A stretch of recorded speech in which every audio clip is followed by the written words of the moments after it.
Boring history for sleep. Gentle storytelling story. In the gentle mists of time, long before our modern comforts and contemporary concerns, there existed a period in medieval England when the humble wool trade began to shape the landscape and society in ways that would resonate through the centuries. The story of wool in medieval England is not one of grand battles or remarkable individuals, but rather a slow, gradual unfolding of economic patterns and daily routines that, like the gentle falling of evening snow, transformed the countryside with barely a whisper. During the 12th century, as the Norman influence settled into the English way of life, shepherds would rise with the early morning light, when dew still clung to the blades of grass, and the air carried the soft scent of earth and livestock. These shepherds, often young men or occasionally older guardians of traditional knowledge, would lead their flocks to graze on the rolling hills of the countryside. The sheep, with their off-white wool growing thicker with each passing season, would meander slowly across the landscape, their gentle bleating creating a pastoral symphony that echoed across the valleys. The sheep were primarily raised for their wool, not for their meat. This distinction is important to understand the rhythms of medieval agricultural life. The annual shearing, typically conducted in the warming days of late spring, was a communal affair that brought together families and neighbors. Using simple, iron shears that had changed little in design since Roman times, the shearers would carefully remove the wool from each sheep, their hands moving in practiced motions developed through years of repetition. The fleece would come away in one piece, if the shearer was skilled, and would then be gathered up and placed in large sacks made of coarse linen. The wool would then begin a long journey through various processes before becoming the textiles that clothed the population. First, it needed cleaning. Women and children would often take on the task of sorting through the raw wool, removing twigs, mud, and other debris that had become entangled in the fibers during the sheep's year of grazing. This meticulous work was done by hand, with workers sitting on low stools or cushions, their fingers moving steadily through the material, hour after hour, day after day. Once cleaned, the wool would be washed in large wooden tubs filled with water that had been warmed over cooking fires. The addition of natural soaps, often made from the ashes of certain woods mixed with fats, helped to remove the lanolin, the natural oil produced by sheep that made the wool water-resistant, but also somewhat greasy to the touch. The washing was followed by rinsing and then drying, with the wool spread out on hedges or frames where the breeze could pass through it, slowly removing the moisture over several days of fair weather. After drying came carding, another rhythmic process where the fibers of the wool would be aligned using tools that resembled large, flat brushes with metal teeth. The carders, often women, who could perform this task while still keeping an eye on children or engaging in conversation with neighbors, would draw these brushes through the wool, gradually transforming the tangled mass into something more orderly, preparing it for the next stage of production. Spinning followed carding, with the aligned fibers twisted into thread using drop spindles, or later spinning wheels. The spinner would draw out small portions of the carded wool, attaching it to the spindle, and then set it spinning, allowing the rotation to twist the fibers together into a continuous thread.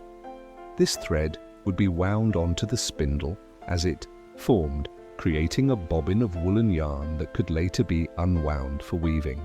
The sound of spinning wheels became a constant background noise in many households, a gentle whirring that accompanied daily life like the ticking of a clock.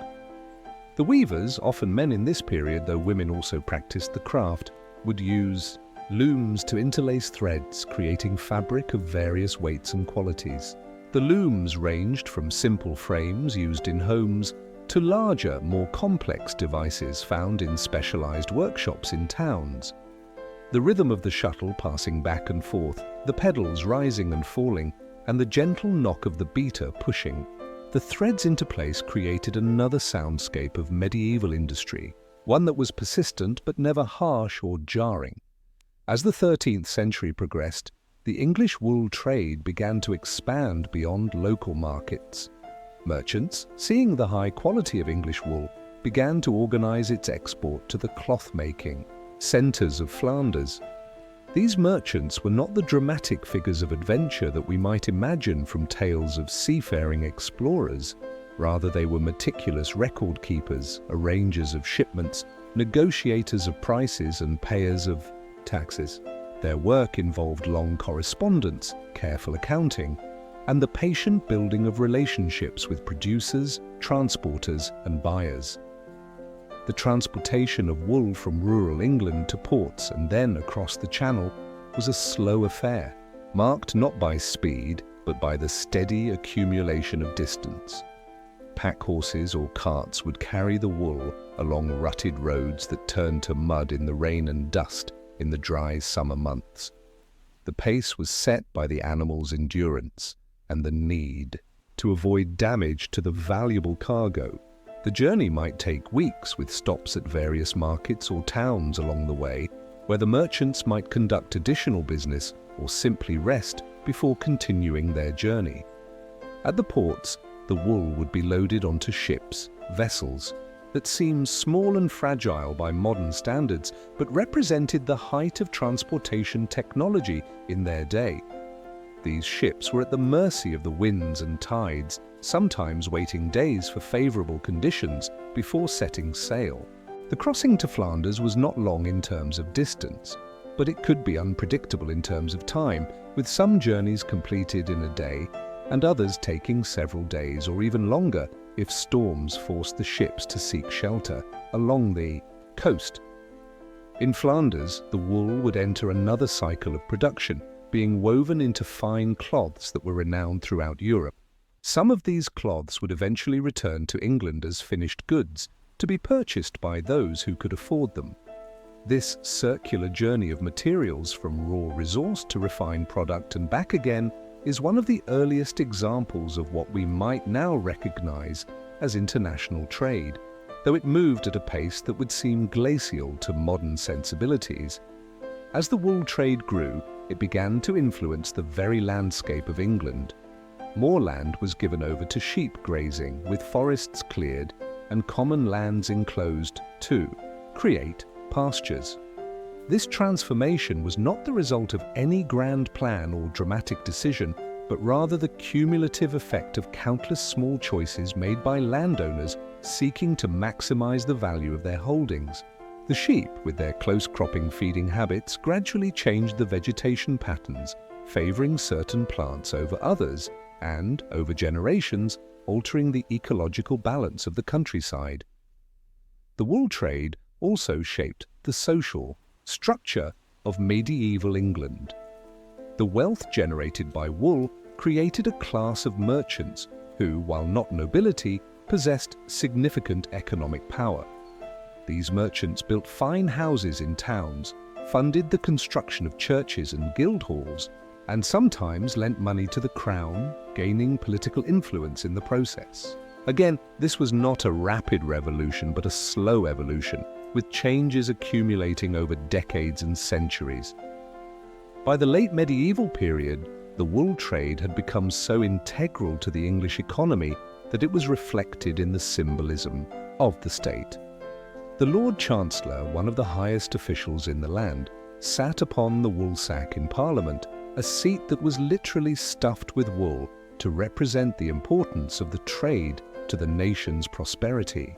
This symbolic acknowledgement reflected a truth that had developed gradually over centuries. England's wealth and power rested significantly on the backs of its sheep and on the countless hours of labor by shepherds, shearers, carders, spinners, weavers, and merchants. In this way, the story of wool in medieval England reminds us that history is not always made by kings and conquests, by battles and declarations. Sometimes it is shaped by the patient repetition of simple tasks, by the slow accumulation of small changes, and by the enduring patterns of daily life that, over time, transform societies more profoundly than any single dramatic event could hope to achieve. As we drift towards sleep, we might reflect on how our own daily routines, seemingly insignificant in the moment, may be part of larger patterns that will only become visible with the passage of time, patterns that future generations might look back upon as the gentle, boring history of our own age. Story. Tues, the gentle winds of change, swept across the landscape of medieval wool production. Another quiet revolution was taking place in the distant lands of ancient China, where the cultivation of tea was slowly transforming from a medicinal practice into a cultural cornerstone that would eventually spread throughout the world. This is the story of tea, not as a dramatic conquest or sudden discovery, but as a gradual unfolding of human relationship with a simple leaf, a relationship that would span thousands of years and eventually touch nearly every corner of the globe. In the misty mountains of southwest China, where clouds often cling to the slopes and soft rains nurture the fertile soil, tea plants have grown wild for millennia. These plants, with their deep green leaves and ability to thrive in the region's particular climate, were likely first encountered by early humans simply as another element of the diverse flora surrounding them.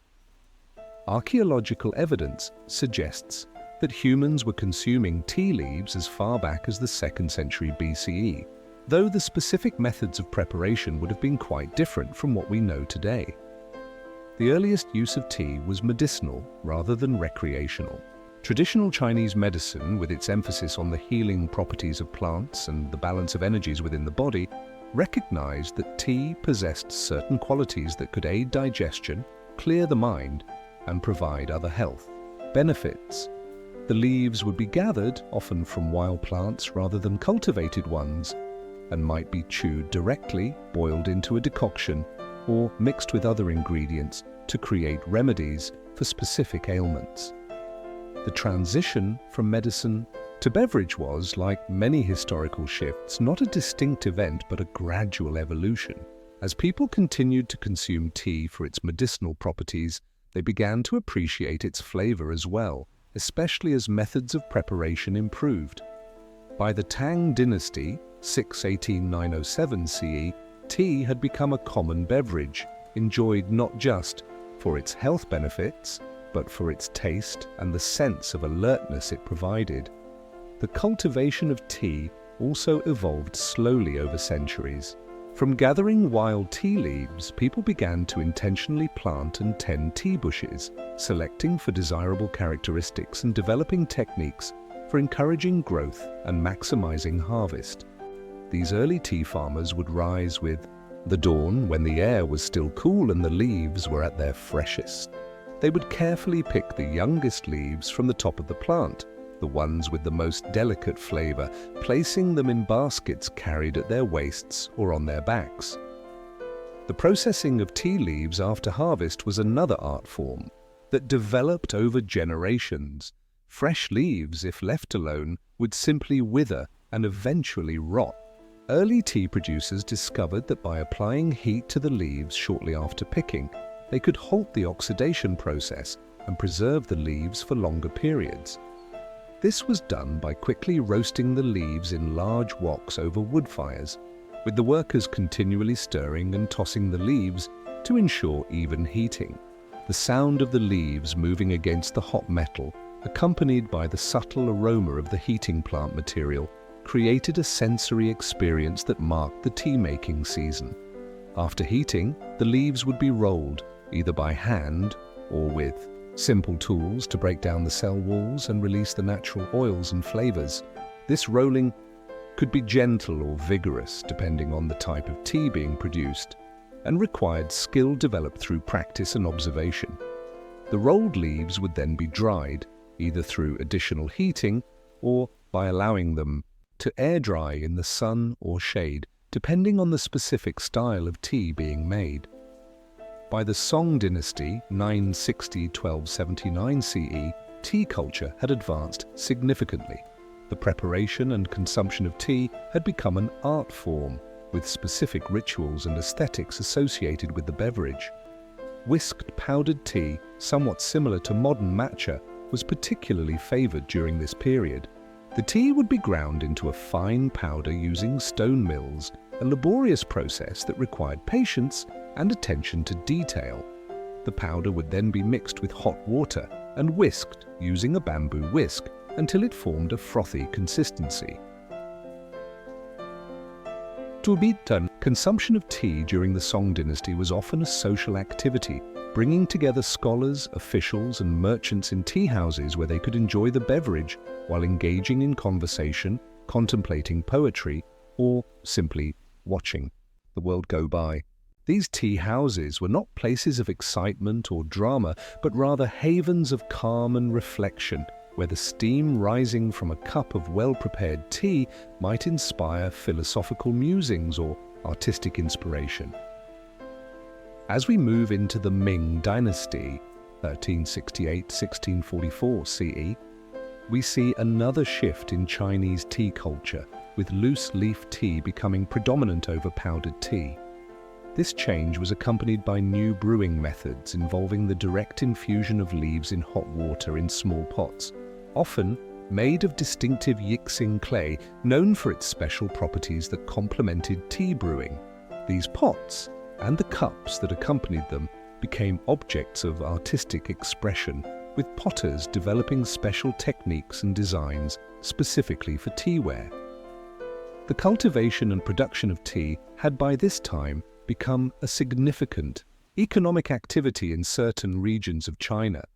Merchants specialized in the buying and transport of tea, moving it from rural growing areas to urban centers and eventually to border regions where it could be traded with neighboring peoples. The Tea Horse Road, a network of routes through the mountains of southwest China and into Tibet, saw the exchange of Chinese tea for Tibetan war horses, a trade that supported both civilizations and connected cultures that might otherwise have remained more isolated from each other. This trade was conducted not through rapid caravans but through the slow, steady movement of pack horses and human porters along dangerous mountain paths. The journey could take weeks or months, with the traders facing harsh weather, difficult terrain, and the constant need to care for their animals and protect their valuable cargo. The pace was set by the capabilities of the horses and humans involved, and by the need to acclimatize to changing altitudes as they traversed the mountainous landscape. Within China, tea was transported along rivers and canals when possible, loaded onto simple boats that were either poled along shallow waters or sailed when conditions permitted. The Grand Canal, a monumental engineering achievement that connected northern and southern China, facilitated the movement of tea and other goods, allowing products from one region to reach markets in another. This water transport was generally slower but more efficient than land routes, allowing for larger quantities to be moved with less human effort. During the Qing dynasty, 1644–1912, tea production continued to expand, and new varieties were developed through selective cultivation and experimentation with processing techniques. The famous teas that we know today, such as Longjing, Dragon Well from Hangzhou, or Tieguanyin from Fujian, were refined during this period, with specific regions becoming renowned for their particular styles of tea. The knowledge of tea cultivation and preparation was passed down through generations, not through formal education or written manuals, but through the direct transmission of skills from experienced practitioners to younger workers. Children would begin helping with simple tasks in the tea fields or processing areas, gradually taking on more complex responsibilities as they grew older and their abilities developed.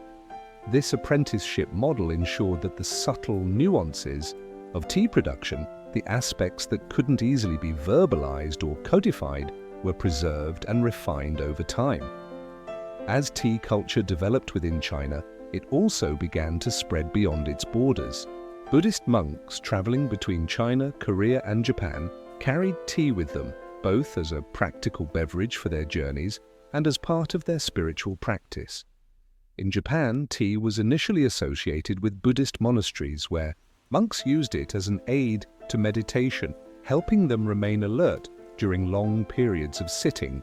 Over centuries, this monastic tea practice evolved into the highly formalized Japanese tea ceremony, or chado, the way of tea, a ritual practice that elevated the preparation and sharing of tea to a form of spiritual and aesthetic expression.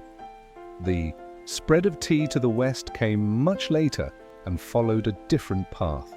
Portuguese merchants and missionaries were among the first Europeans to encounter tea in the 16th century, but it was the Dutch who first began importing significant quantities in the early 17th century.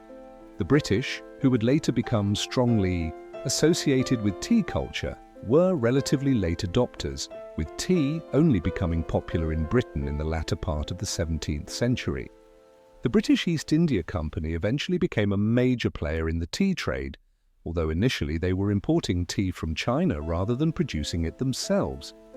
This reliance on Chinese tea, combined with the Chinese insistence on being paid in silver, created a significant trade imbalance that the British attempted to address through the export of other goods, including, tragically, opium. This led to the Opium Wars of the mid-19th century, one of the more distressing chapters in the otherwise peaceful story of tea's global journey. In an effort to break their dependence on Chinese tea, the British eventually established tea plantations in India and Ceylon, now Sri Lanka, using plants smuggled out of China and knowledge gained from observing Chinese tea production. These colonial tea plantations operated on a very different model from the traditional Chinese tea farms, with large-scale industrial production replacing the smaller, more artisanal approach that had characterized Chinese tea making. Today, tea remains one of the most widely consumed beverages in the world, with countless varieties and traditions associated with its preparation and enjoyment. Yet, despite its global presence and the industrialization of much of its production, the fundamental nature of tea remains connected to its quiet origins in the mountains of China. It is still, at its core, a simple infusion of leaves in water, a beverage that invites calm and contemplation rather than excitement or excess. As we reflect on the long, slow journey of tea from a wild plant to a global commodity, we are reminded that some of the most significant aspects of human culture and history are not the dramatic events that capture headlines, but the quiet, everyday practices that become so integrated into our lives that we barely notice them. The story of tea is a story of slow change and gradual diffusion, of knowledge passed down through generations and across cultural boundaries, of commerce and craft developing side by side over centuries. It is a perfect example of how history often moves not in great leaps and bounds, but in the gentle accumulation of small changes like leaves slowly gathering at the bottom of a cup after a long, peaceful infusion. Story 3A's the tender leaves of tea plants were being carefully harvested in the misty mountains of China, far away across vast continents and seas. Another story was unfolding in the dense jungles of Central America. This is the quiet tale of how a bitter seed from a tropical tree became one of the world's most beloved flavors and eventually transformed global trade and daily routines. The history of chocolate.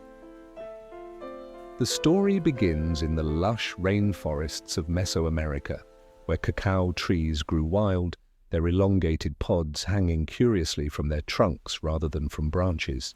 These colorful pods, ranging from bright yellows and reds to deep purples, contained seeds surrounded by a sweet, white pulp. The indigenous peoples of the region, including the Olmec, Maya, and later the Aztec, discovered these trees thousands of years ago, though precisely when humans first began to use the cacao seeds is lost to time. Archaeological evidence suggests that as early as 1500 BCE, the Olmec were consuming beverages made from cacao. However, this early chocolate bore little resemblance to the sweet treats we enjoy today. The seeds were harvested from the pods, fermented, dried in the sun, roasted over open fires, and then ground into a paste using stone tools. This paste was then mixed with water, cornmeal, chili peppers, and various spices to create a frothy drink that was bitter rather than sweet. For the Maya, who flourished from about 250 to 900 CE, cacao held significant cultural and religious importance. The preparation of cacao beverages was often accompanied by rituals and was associated with their deities. Ceramic vessels dating from this period depict the preparation and consumption of cacao drinks, showing that it was an established part of Maya civilization. The cacao seeds were so valued that they were also used as currency, with tax records and trade transactions denominated in cacao beans. The cultivation of cacao required specific environmental conditions. The trees needed the deep shade of the rainforest canopy, consistent humidity, and protection from direct winds. They also required regular rainfall but could not tolerate standing water around their roots. These specific needs meant that cacao could only be grown in certain regions, primarily the lowland areas of Mesoamerica. The cultivation was not a matter of planting rows of trees in open fields, but rather of managing the forest environment to favor the growth of cacao among the diverse species of the rainforest. The harvesting of cacao pods was a delicate process. The pods do not all ripen at once, so workers needed to regularly inspect the trees, identifying which pods were ready for harvest. Using a sharpened stick or machete, they would carefully cut the ripe pods from the trunk, being careful not to damage the tree itself, as new pods would grow directly from the trunk in the future. This selective harvesting meant that workers were constantly moving through the cacao groves, their progress slow and methodical rather than the more concentrated effort of harvesting crops that all mature simultaneously. Once harvested, the pods would be opened and the seeds with their surrounding pulp removed. The pulp was sometimes consumed directly or fermented to make a mildly alcoholic beverage, while the seeds were destined to become chocolate. These seeds underwent a fermentation process where they were placed in covered containers or piled together and covered with leaves. Over several days, the natural yeasts in the environment would break down the pulp, causing it to liquefy and drain away, while also initiating chemical changes in the seeds themselves. These changes were crucial for developing the complex flavors that we associate with chocolate. After fermentation, the seeds were dried in the sun, spread out on large cloths or mats, and turned regularly to ensure even drying. This process could take several days, depending on the weather, with workers needing to quickly cover the seeds if rain threatened and return them to the sun when conditions improved. Once dried, the seeds could be stored for extended periods or prepared for immediate use. The preparation of the traditional cacao beverage involved roasting the dried seeds over a fire, which further developed their flavor and made it easier to remove the outer husks. The husked seeds would then be ground, typically on a metate, a curved stone surface, using a mano, a cylindrical stone hand tool. This grinding was a laborious process, requiring hours of work to transform the hard, roasted seeds into a smooth paste. The friction generated by grinding also caused the natural fats in the cacao to melt, creating a more fluid paste. This paste could then be formed into cakes for storage or immediately mixed with water and other ingredients to create a beverage. The Maya and Aztec both valued the frothy texture of the drink, which was achieved by pouring the mixture back and forth between containers from a height, allowing air to be incorporated. The resulting beverage was consumed at room temperature and was considered a luxury primarily enjoyed by the elite members of society. When Spanish explorers encountered the Aztec civilization in the early 16th century, they were introduced to this cacao beverage. Initially, they found the bitter drink unpalatable, but they recognized its importance in Mesoamerican culture and its potential value. Spanish chroniclers reported that the Aztec emperor Montezuma consumed the beverage regularly, drinking it from golden cups. The Spanish began to adapt the beverage to their own tastes, most notably by adding cane sugar, a crop they had introduced, to the Caribbean island. This sweetening transformed the drink into something more recognizable to modern palates. They also began to serve it hot rather than at room temperature, and sometimes added spices familiar to European cuisine, such as cinnamon and vanilla. Chocolate, in this new sweetened form, was introduced to the Spanish court in the mid-16th century and gradually spread to other European royal courts. However, it remained an expensive luxury enjoyed primarily by the aristocracy. The preparation of the beverage required specialized equipment and knowledge, and the ingredients themselves had to be imported from Spanish colonies across the Atlantic. In the 17th century, chocolate houses began to appear in European cities, establishing themselves as rivals to the coffee houses that were also becoming popular during this period. These establishments served as social hubs where the upper classes could gather to enjoy the exotic beverage and engage in conversation. The chocolate served in these houses was still primarily consumed as a drink rather than in solid form. The transformation of chocolate from a beverage to a solid food item was a gradual process that unfolded over several centuries. In 1828, a Dutch chemist named Coenraad Johannes van Houten developed a method for pressing cocoa butter, the natural fat, out of roasted cacao beans, leaving behind a less fatty cocoa powder. This process, known as Dutching, also involved treating the cocoa with alkaline salts to reduce bitterness and improve solubility.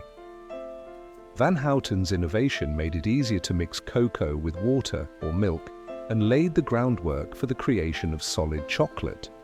In 1847, a British chocolate maker named Joseph Fry discovered that by adding additional cocoa butter back into the cocoa powder, he could create a paste that could be molded into a solid form. This was the first chocolate bar as we might recognize it today, though it was still fairly gritty and bitter compared to modern chocolate. The development of milk chocolate came later in 1875, when a Swiss chocolatier named Daniel Peter found a way to combine chocolate with the newly invented powdered milk created by Henri Nestlé.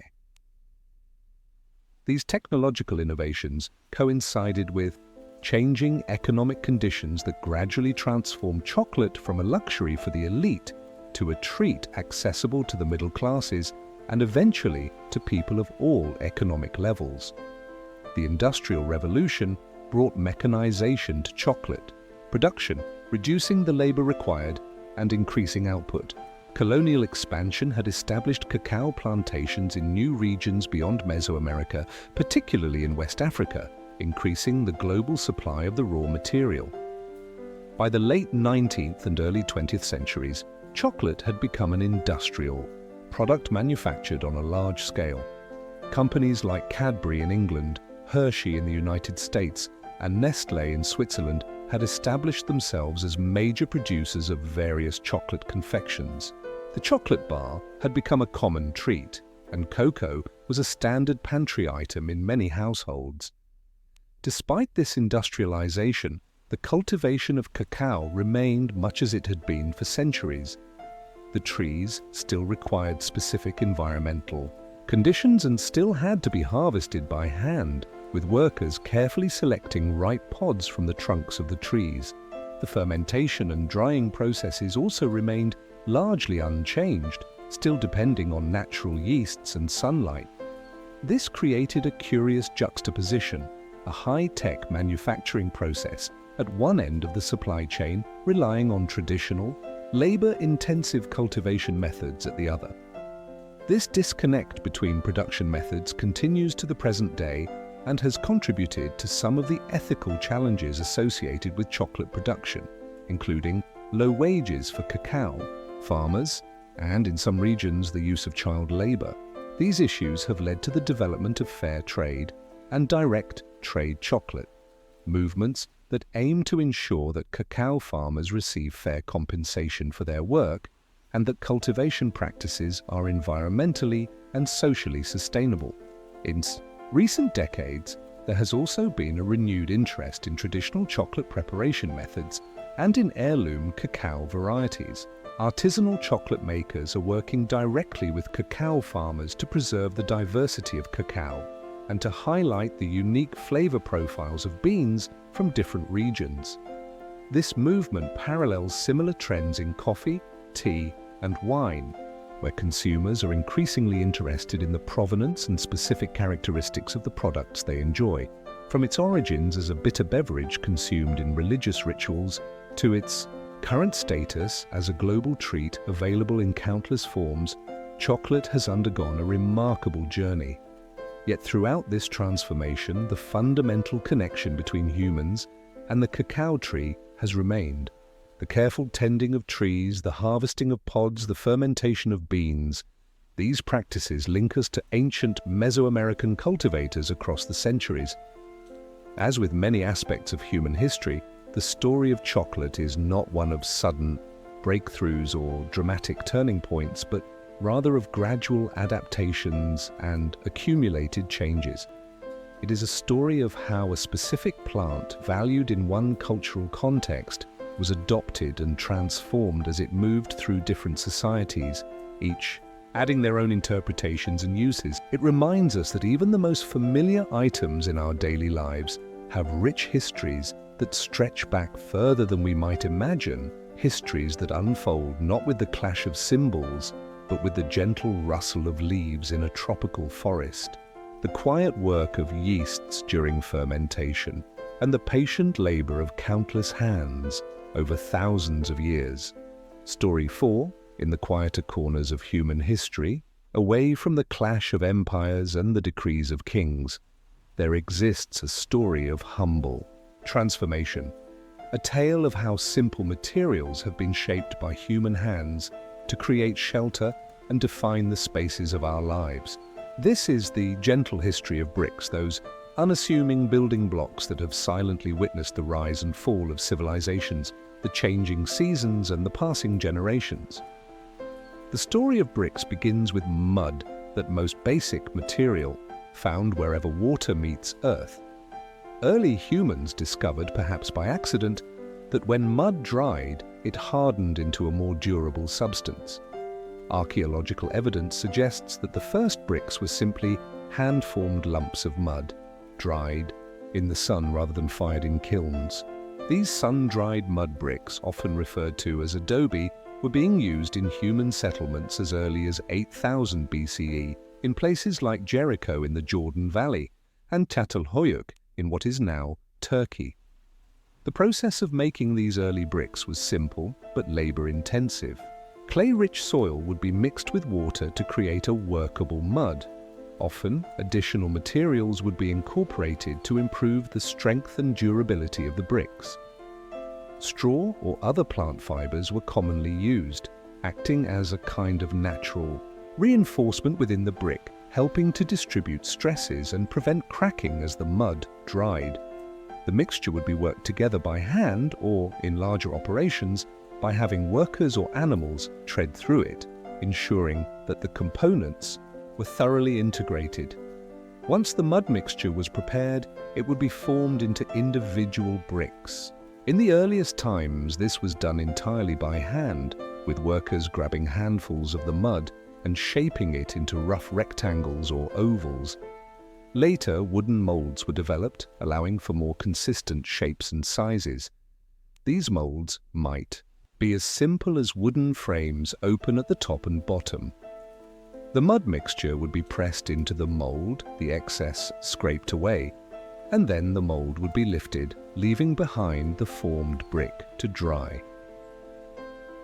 The drying process was dependent on the weather and climate. In hot, dry regions, bricks might be sufficiently dry within a day or two. In more humid environments, the process would take longer. The bricks would typically be laid out in open areas where they could receive maximum sun exposure. Workers would need to turn them periodically to ensure even drying and to prevent warping. This phase of production was vulnerable to sudden rainstorms which could damage or destroy an entire batch of drying bricks. Sun-dried bricks were adequate for construction in dry climates but less durable in areas with significant rainfall or humidity. Over time, people in various regions independently discovered that heating clay to high temperatures fundamentally changed its properties, creating a much harder, more water-resistant material. The earliest fired bricks discovered by archaeologists date to around 3000 BCE in the Middle East. The firing of bricks introduced new complexities and considerations to the brick-making process. It required significantly more energy input, as the clay needed to be heated to temperatures of around 900 to 1000 degrees Celsius, 1650 to 1830 degrees Fahrenheit, to achieve the chemical changes that transformed it into ceramic. This necessitated the construction of kilns and the gathering of substantial amounts of fuel, typically wood, though coal would later be used in some regions. Early kilns were relatively simple structures, often not much more than carefully stacked arrangements of unfired bricks with spaces left for the fuel and for the circulation of hot gases. The unfired bricks to be heated would be stacked inside this structure, the fuel added, and the whole assembly sometimes covered with a layer of mud or discarded broken bricks to help retain heat. This method, known as stove firing, was inefficient and provided inconsistent results, with bricks on the outer edges receiving less heat than those closer to the fuel source. Over centuries, kiln designs improved, becoming more enclosed and better, insulated, with separate chambers for the fuel and the bricks. This allowed for more even heating and better control over the firing process. The updraft kiln, where heat rose from a lower chamber through the stacked bricks above, was a common design used across many cultures. Later innovations included the downdraft kiln, where heat was directed to the top of the chamber and then pulled downward through the bricks before exiting through flues in the floor, providing even more consistent results. The firing process itself was a skilled operation that required careful management. The temperature needed to be increased gradually to allow moisture to escape from the bricks without causing them to crack. Once a certain temperature was reached, the kiln would be held at that heat for a specific period to ensure complete transformation of the clay, and then allowed to cool slowly to prevent thermal shock to the newly formed ceramic. This entire process could take several days or even weeks, depending on the size of the kiln and the specific traditions and techniques of the region. The properties of the finished bricks depended on multiple factors: the composition of the clay, the presence of any additives, the maximum temperature reached during firing, and the duration of that peak temperature. Different regions developed distinct brick-making traditions based on local materials and needs. In some areas, bricks were primarily red due to the high iron content in the local clay. In others, they might be closer to yellow or buff-colored due to different mineral compositions. The shapes and sizes of bricks also varied widely across different times and places. Some cultures favored thin, wide bricks, while others produced more cube-like forms. The Romans, who were prolific brick users, had standardized sizes for different applications. In medieval Europe, brick sizes often varied from town to town, sometimes even becoming a point of local pride or identity. Once produced, bricks needed to be transported to construction sites. In early periods, this was done by human or animal power, with bricks carried in baskets, loaded onto carts, or sometimes transported by boat along waterways. The weight of bricks, heavier than wood but less dense than stone, meant that transportation, logistics significantly influenced where and how they were used. Often, brick production would be established near construction sites to minimize transportation challenges. At the construction site, bricks would be laid according to specific patterns or bonds that ensured structural stability. The simplest pattern is the stack bond, where bricks are simply placed one directly above another, creating a grid of vertical and horizontal lines. However, this is not very stable for a freestanding wall.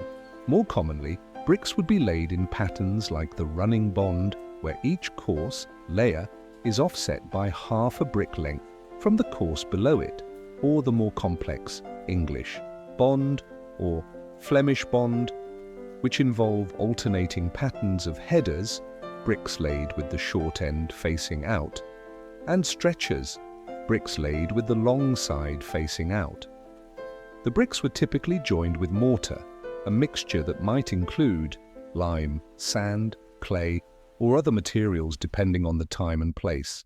The mortar served both to bind the bricks together and to accommodate slight irregularities in their dimensions. The quality and composition of the mortar was as important as that of the bricks themselves for the overall durability of the structure. The use of bricks spread gradually across different regions, often influenced by trade, conquest, or migration. The Romans were particularly instrumental in spreading brick-making technology throughout their empire. In regions where they established settlements, they often set up brick production facilities, introducing the material to areas where it had not previously been used.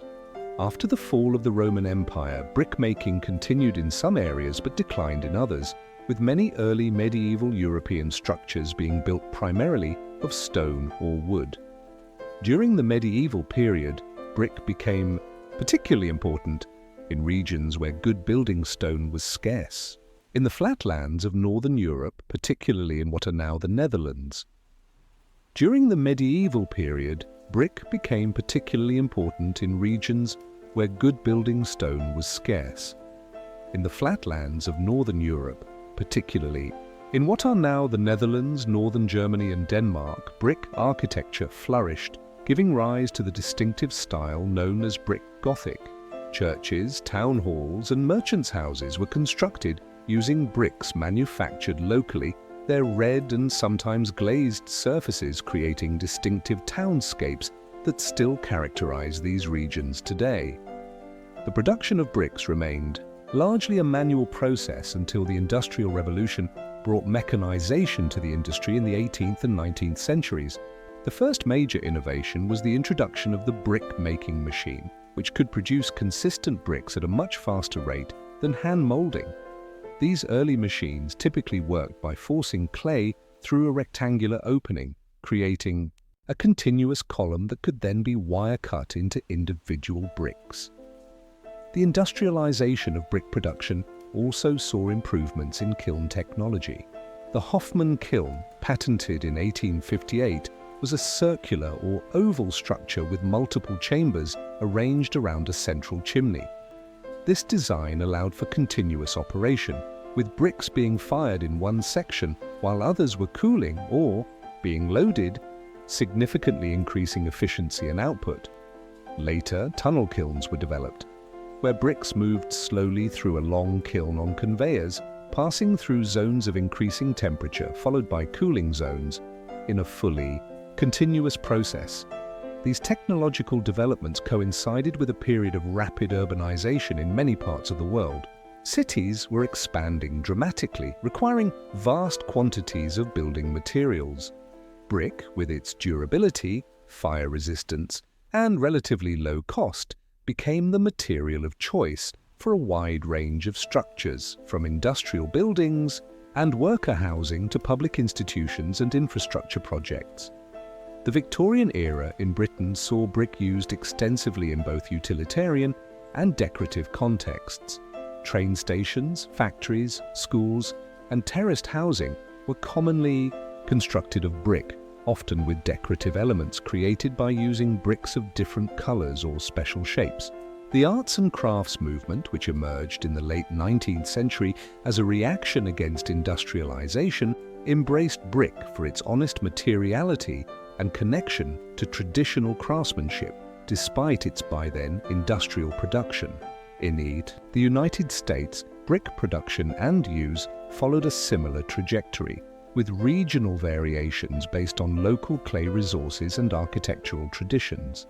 Cities like Chicago and St. Louis developed distinctive brick architectural styles, while in the southern states, the tradition of red brick Georgian-style buildings persisted from the colonial period. The Great Fire of Chicago in 1871 led to building codes that favored fire-resistant materials, further encouraging the use of brick in urban construction.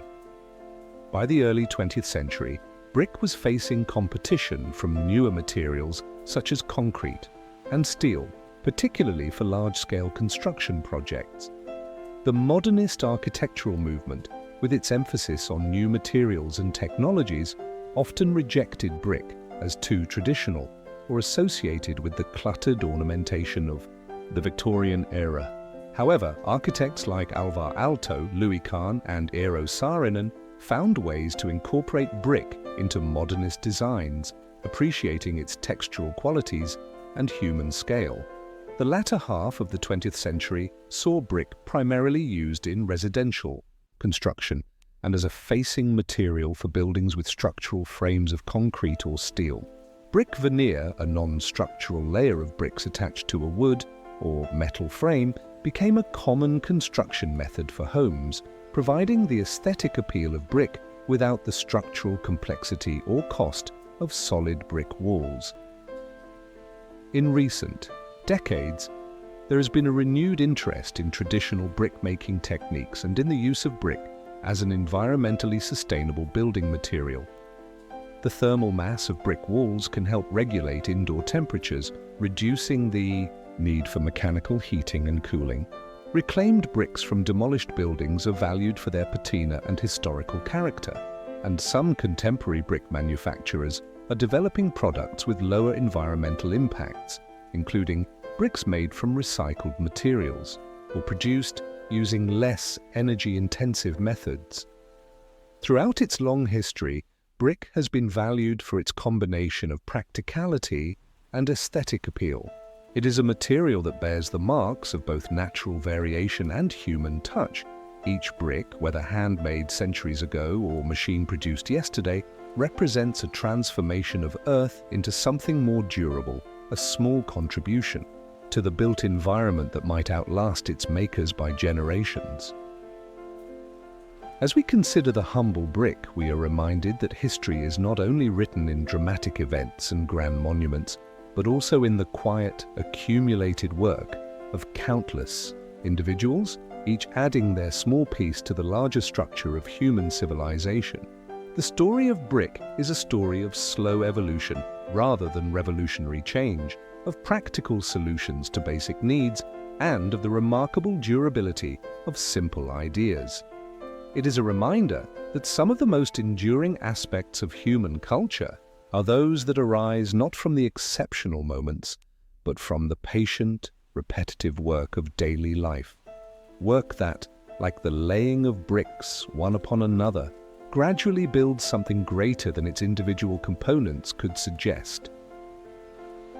Story 5. In the soft light of historical perspective, there exists a narrative rarely told with excitement but worthy of contemplation. The gradual evolution of timekeeping devices that have silently shaped the rhythm of human existence. This is the story of clocks and watches, those steady companions that have marked our moments, from the earliest sundials to the precision instruments adorning our wrists and walls today. Long before the mechanical complexity of modern timepieces, humans looked to the natural world to track the passage of time. The most fundamental timekeeper was, of course, the sun itself, whose daily journey across the sky provided a reliable, if imprecise, measure of the day's progression. Early civilizations in Egypt, Mesopotamia, and China developed sundials, perhaps the simplest form of dedicated timekeeping device, consisting of nothing more than a vertical stick or gnomon casting a shadow that moved as the sun traversed the sky. These early sundials were inherently limited. They worked only during daylight hours and only when the sky was clear. Their accuracy varied with the seasons, and they required adjustment depending on the user's latitude.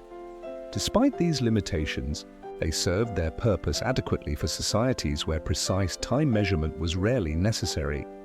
The day was commonly divided into broad periods rather than exact hours, with activities scheduled according to the sun's position. Morning for work, that began at sunrise, midday for the warmest hours, and evening for the time when daily labours ceased. For tracking time at night or on cloudy days, other methods were developed.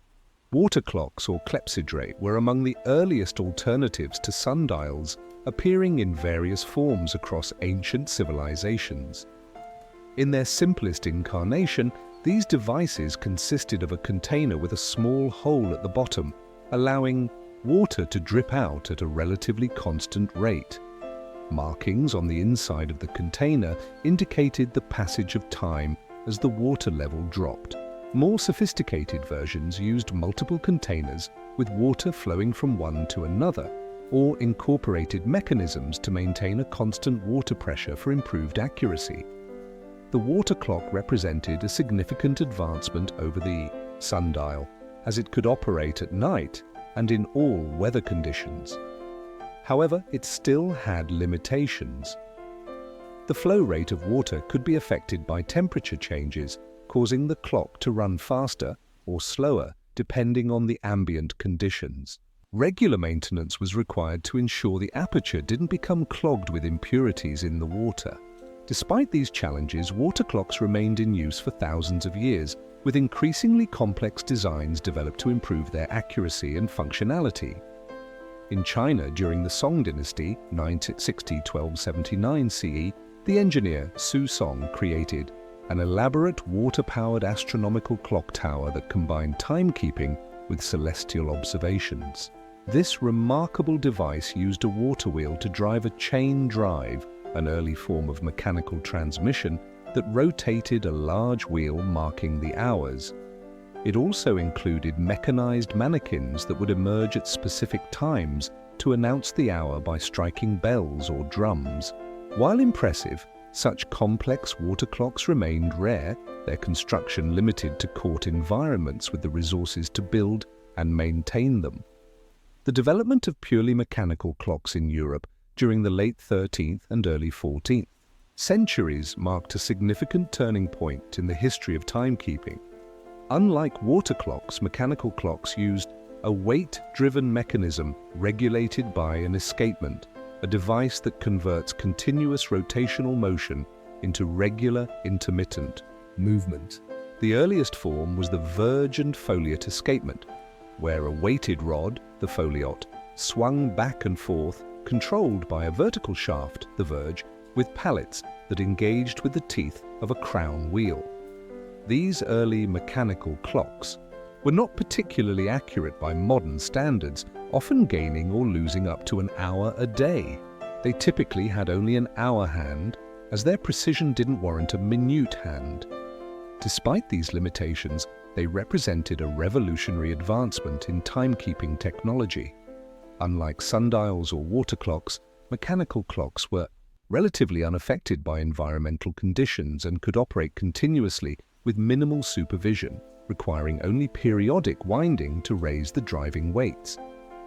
The earliest mechanical clocks were large, heavy devices typically installed in church towers or municipal buildings.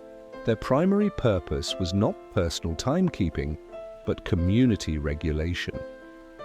The bells they controlled would ring to announce the hours of prayer, the opening and closing of markets, or the limits of the working day.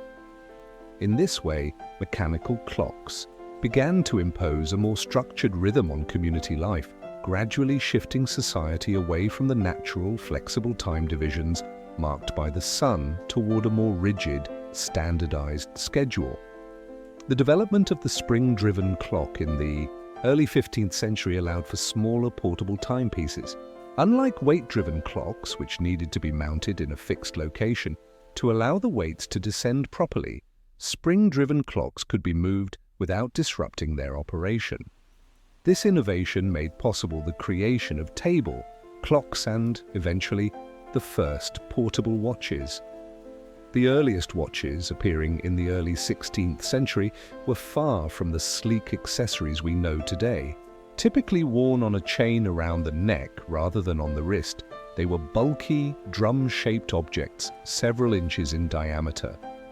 Their cases were often made of brass or gilt metal, sometimes elaborately engraved or decorated with enamel work. Inside, their mechanisms were similar to those of larger clocks, with a mainspring providing power and a verge and foliate escapement regulating the timekeeping. These early watches were notoriously inaccurate, often gaining or losing several hours. Over the course of a day, they typically had only an hour hand, as their precision didn't warrant minute markings. Moreover, they needed to be wound twice a day, and their timekeeping was affected by changes in temperature and by the position in which they were held or placed. Despite these limitations, they were highly prized status symbols owned almost exclusively by the wealthy and powerful. A major advance in timekeeping accuracy came with the invention of the pendulum clock by Christian Huygens in 1656. Huygens discovered that a pendulum of a specific length would always take the same amount of time to complete a swing, regardless of the size of the arc, within certain limits. By using a pendulum to regulate the escapement, he created clocks that were accurate to within a minute a day, a dramatic improvement over previous designs. Pendulum clocks, however, had one significant limitation. They couldn't be moved while running, as any disruption to the pendulum's swing would affect their accuracy. This made them unsuitable for portable timepieces or for use at sea, where the motion of a ship would disturb the pendulum's regular movement. For marine navigation, where determining longitude required accurate timekeeping, this was a particular problem. The challenge of creating a timekeeper that would remain accurate at sea was eventually solved by John Harrison, who developed a series of marine chronometers in the mid-18th century. These devices used a balance wheel and spring rather than a pendulum, with various ingenious mechanisms to compensate for changes in temperature and ship movement. Harrison's fourth chronometer, known as H4 and completed in 1759, resembled a large pocket watch and proved accurate enough for reliable longitude calculations during ocean voyages. The development of reliable marine chronometers had profound implications beyond navigation. By allowing ships to determine their longitude with unprecedented accuracy, chronometers facilitated safer and more efficient global travel and trade. They played a crucial role in the expansion of European colonial powers and in the growth of international commerce in the late 18th and 19th centuries. Meanwhile, on land, clock and watchmaking continued to evolve. The cylinder escapement, developed in the early 18th century, allowed for thinner watches than were possible with the verge escapement. Later, the lever escapement, which became the standard for quality watches by the early 19th century, provided greater accuracy and durability. These technical improvements were accompanied by changes in design and decoration, with watches becoming smaller, thinner, and more elegantly styled over time. The 19th century saw several important developments in horology, the science of timekeeping. The introduction of machine-made interchangeable parts gradually transformed watch manufacturing from a handcraft practiced by skilled artisans to an industrial process capable of producing reliable timepieces at lower cost. This democratization of timekeeping made watches accessible to a much broader segment of society. The century also saw experiments with alternative power sources for clocks and watches. Electric clocks, first developed in the 1840s, used batteries to power an electromagnetic mechanism that drove the timekeeping functions. Later designs would draw power directly from electrical outlets once home electrification became common. Self-winding or automatic watches, which used the natural motion of the wearer's arm to wind the mainspring, were invented in the late 18th century but became commercially viable only in the early 20th century. The advent of the wristwatch as a common form of timepiece was accelerated by the First World War, when military officers found pocket watches impractical in the trenches. Wristwatches, which had previously been worn primarily by women as jewelry pieces, became standard equipment for soldiers who needed to coordinate their actions with precision. After the war, the convenience of the wristwatch led to its widespread adoption by men as well as women in civilian life. The 20th century brought further refinements to mechanical timekeeping with improvements in materials and manufacturing, techniques leading to watches of unprecedented accuracy and reliability. However, the most significant revolution in timekeeping came with the development of quartz clock technology in the 1920s and 1930s. Quartz clocks used the vibrations of a quartz crystal under electrical stress to generate a very regular oscillating signal, which can be used to drive a time display with far greater accuracy than any mechanical system. The caravan leaders were essential figures responsible not only for navigation, but also for negotiation with local authorities, arrangement of provisions and security. These individuals needed to possess not just geographical knowledge, but also diplomatic skills and cultural awareness. They often spoke multiple languages and understood the customs and expectations of the diverse peoples along their route. Their expertise was accumulated through years of experience and was passed down through generations, creating families and communities specialized in the caravan trade. Along the Silk Road developed a network of caravanserais, way stations where travelers could rest, replenish supplies, exchange information, and find safety for the night. These structures typically featured a central courtyard surrounded by rooms for travelers, with separate areas for animals and goods. Some were simple, practical structures, while others, particularly in wealthy cities or along well-traveled routes, were quite elaborate, with bathhouses, prayer rooms, and other amenities. The caravanserais served not just as lodging, but as centers of cultural exchange, where travelers from different lands might share meals, stories, and ideas. The cities that grew up along the Silk Road were diverse in their cultures and appearances, but shared certain common features related to their function as trading hubs. Many were oasis settlements, built around precious water sources in otherwise arid landscapes. They often featured large marketplaces or bazaars where goods could be bought, sold, and exchanged. Administrative buildings, religious structures, and workshops for local crafts were also common elements. The architecture might reflect both local traditions and influences from the various cultures connected by the trade routes. Among the most famous of these Silk Road cities was Samarkand, located in what is now Uzbekistan. Situated at a crossroads of routes connecting China, India, Persia, and the lands around the Caspian Sea, Samarkand was a melting pot of cultures and a hub of commerce and learning. Other significant centers included Bukhara and Khiva, also in modern Uzbekistan, Merv in what is now Turkmenistan, Chang'an, modern Xi'an, in China, and Baghdad in Iraq. These and many other cities rose to prominence, declined, and sometimes rose again over the long history of the Silk Road, their fortunes tied to shifting patterns of trade and political power. While silk gave its name to these trade routes, it was just one of many goods that traveled along them. From the east came not just silk, but also porcelain, lacquerware, jade, bronze items, and paper, the technology for which was developed in China and gradually spread westward. Tea, another Chinese innovation, became increasingly important in later periods. From Central Asia came jade, lapis lazuli, horses, and various metal products. India contributed spices, cotton textiles, and precious stones. From the Mediterranean world came glassware, gold and silver work, amber, coral, and woolen textiles. The steppes provided furs, livestock, and animal products. Beyond these tangible goods, the Silk Road facilitated the movement of ideas, technologies, artistic styles, and religious beliefs. Buddhism spread from India to Central Asia, China, and eventually Japan and Korea along these routes, with merchants and monks often traveling the same paths. Christian communities were established in Central Asia and China by Nestorian missionaries from the Eastern Christian tradition.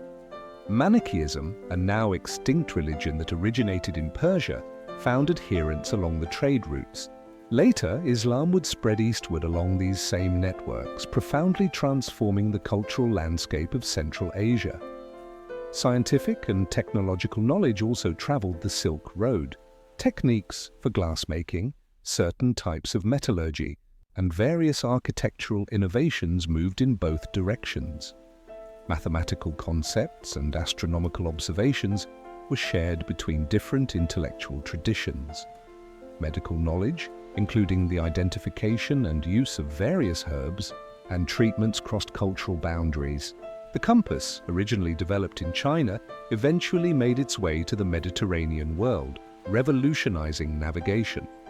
Similarly, paper, after its invention in China in the 2nd century BCE, slowly spread westward, reaching Central Asia by the 8th century CE and the Islamic world shortly thereafter, before finally arriving in Europe in the 11th or 12th century. Languages and writing systems also mixed and influenced each other along the Silk Road. Sogdian, the language of merchants from Sogdiana, centered on modern Samarkand, served as a lingua franca for trade across much of Central Asia during certain periods. Several writing systems developed or adapted to record the languages of Central Asia, often borrowing elements from existing scripts encountered through trade contacts. Literary forms and motifs also traveled these routes, with stories and themes appearing in the folk traditions of multiple cultures, transformed by each retelling but retaining recognizable elements. The spread of artistic techniques and motifs is visible in the religious and secular art found along the Silk Road. In the Buddhist cave temples at sites such as Dunhuang in western China or Bamiyan in Afghanistan, before the destruction of its famous Buddha statues, one can trace influences from India, Persia, and Greece, blended with local artistic traditions.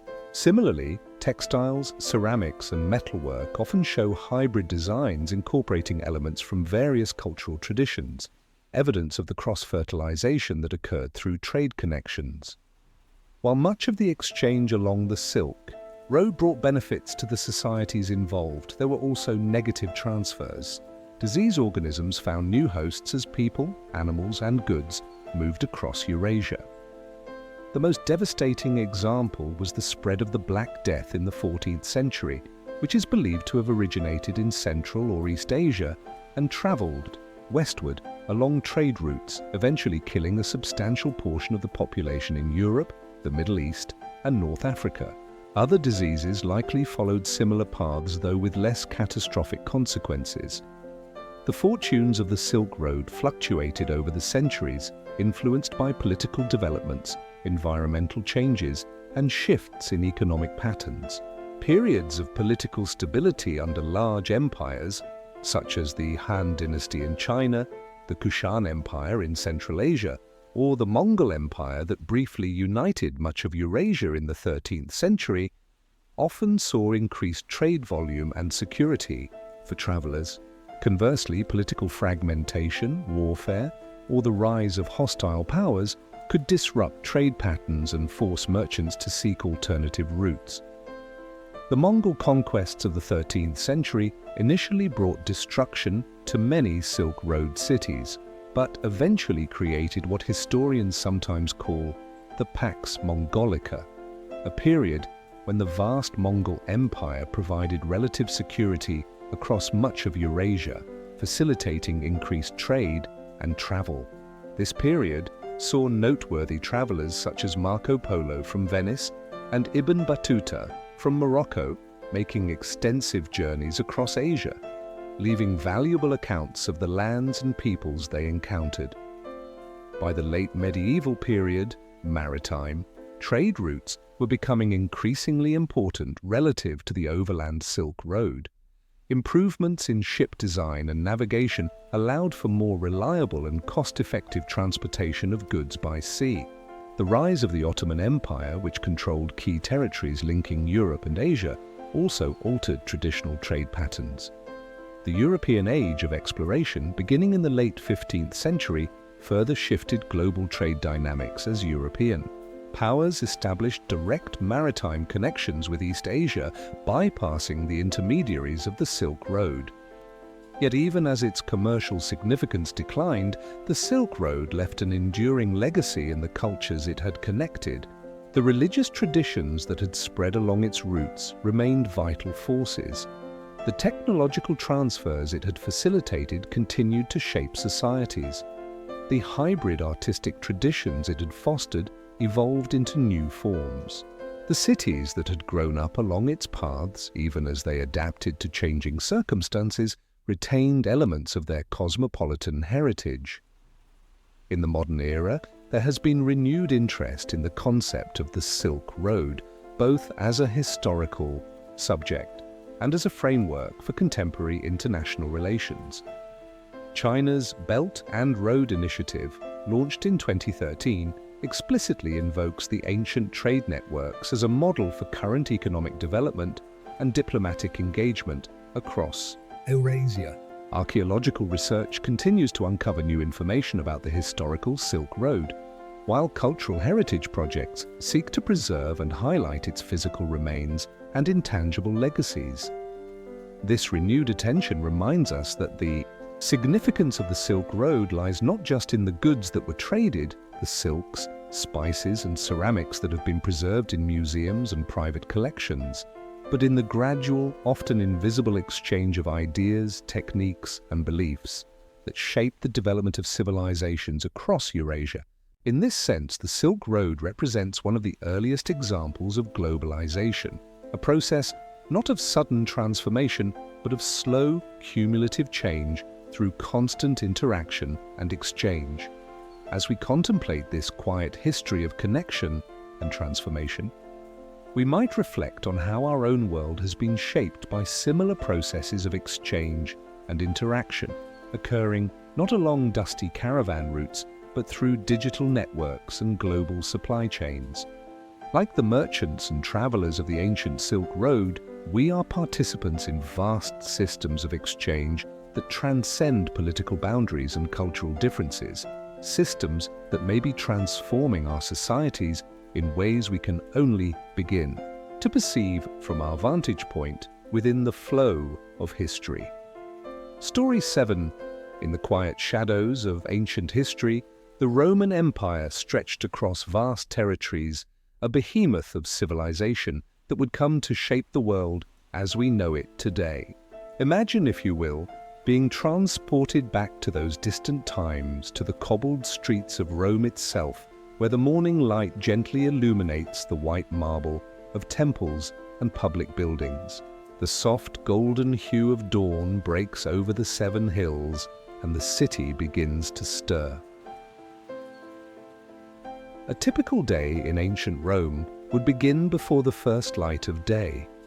As the stars still twinkled in the fading night sky, Romans of all social standings would rise from their slumber. The wealthy patricians in their spacious domus would be awakened by their house slaves, while the common plebeians might already be stirring in their modest apartments called insulae.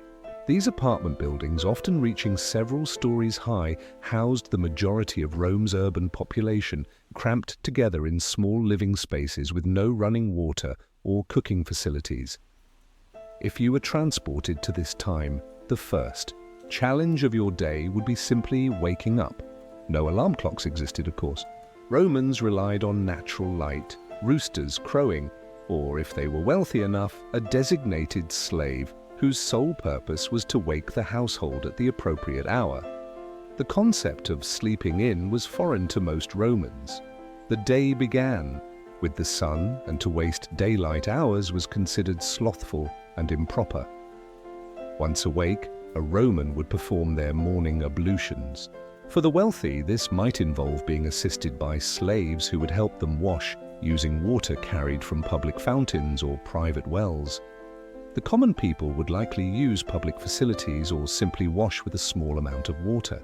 Kept in their homes, toothpaste as we know it didn't exist, but Romans did care about dental hygiene. They might use a mixture of crushed bones and oyster shells, along with charcoal and other abrasives, to clean their teeth. Some would chew on twigs with frayed ends or use toothpicks made of bronze or silver. The mint flavor we associate with fresh breath came in the form of chewing certain herbs or rinsing with wine infused with herbs. Breakfast, known as ientaculum, was typically a light affair. Unlike our modern hearty breakfasts, Romans generally ate simple fare in the morning, perhaps some bread dipped in wine, olives, cheese, or dried fruits if they were available. This meal was often taken while standing or walking, not the seated family affair we might envision today. The wealthy might have slaves prepare and serve this simple meal, while poorer Romans would grab something quick from a food vendor, if they could afford it, or simply make do with leftovers from the previous evening. After this modest breakfast, Romans would begin their workday. Most Romans worked a 6-hour day, beginning at dawn and ending at noon. Craftsmen would open their workshops, merchants would set up their stalls in the forum or other marketplaces, and farmers would head to their fields outside the city walls. If you were transported to this time, you might find the pace of work surprisingly intense, but brief compared to our modern 8-hour workday. The streets of Rome would quickly fill with people going about their business. Walking through these streets, you would notice immediately how different they were from our modern thoroughfares. Narrow and winding, often unpaved in poorer areas, these streets would be crowded with people, animals, and various conveyances. Wheeled traffic was actually banned from the city centre during daylight hours due to the congestion, meaning that goods had to be carried by porters or pack animals. The noise would likely overwhelm you. Hawkers calling out their wares, animals braying, the constant chatter of pedestrians, the clatter of pottery and metal goods being transported. And then there would be the smell. With no modern sanitation, the streets often served as open sewers. Chamber pots were routinely emptied from upper windows onto the streets below. Though there were laws against this practice, they were poorly enforced. The smell would be a mixture of human waste, rotting food, smoke from cooking fires, and the natural odors of thousands of unwashed bodies in close proximity. As the morning progressed, you might observe Romans stopping at one of the many shrines or temples that dotted the city to make a small offering or prayer. Religion was deeply integrated into daily life, not sequestered to a single day of worship. Small household shrines called lararia honored family ancestors and protective household gods, while public temples served the state religion with its pantheon of deities. By midday, as the sun reached its zenith and work concluded for most citizens, Romans would head to lunch, or prandium. Like breakfast, this was generally a light meal, perhaps bread with cheese, vegetables, or cold meat left over from the previous day's dinner. Some might purchase food from one of the many food stalls that lined the streets, the ancient equivalent of our fast food. After lunch came perhaps the most distinctive feature of Roman daily life, the afternoon break. While modern workers might grab a quick lunch and return to work, Romans devoted their afternoons to leisure activities. The wealthy might retire to their homes for a nap during the hottest part of the day, while others would head to the public baths, a central institution in Roman society.